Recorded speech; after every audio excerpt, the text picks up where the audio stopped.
The other day, I just have to say that I was on a pretty hot date. I figured the only possible way I could cool down this date would be to take her out for some ice cream. However, I would not just take this wonderfully hot date to get normal ice cream in a normal car. No.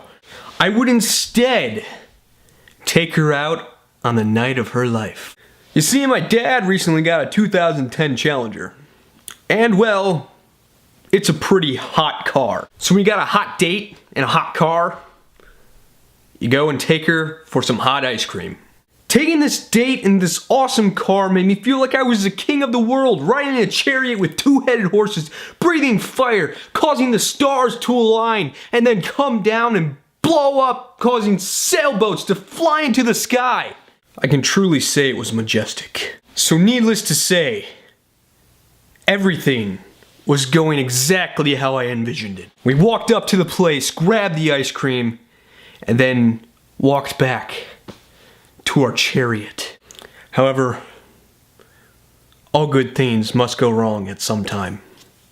Abraham Lincoln. Or at least I think that's Abraham Lincoln. As we were walking back to our chariot, I pushed the unlock button.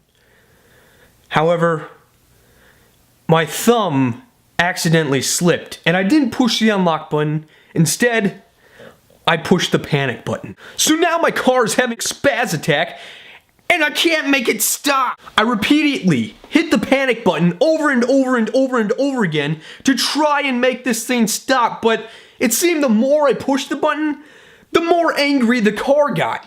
Cause you see, what my parents didn't know before buying the car is that someone made a custom alarm. And the real kicker is whoever made this alarm is probably the best practical joker ever. Because once the alarm sounds, you can't make it stop. It literally has to go through every single cycle over and over and over again. And this car doesn't just make one sound. It literally makes every sound of the car alarm rainbow. The car starts spewing out noises like alarms, whistles, sirens, beeps, boops, bops, wops, tweets. And in all of that, I'm almost sure I even heard a coyote howl. And keep in mind, this whole time we're at an ice cream shop where most of the people are sitting outside. This means that a bunch of people are watching this really nerdy kid with this really nice car fail to control his car. They gave me stares like I performed Inception on someone's mind, and I was the problem with the subconscious. I even went to the extent of getting in the car, starting the car, and driving away.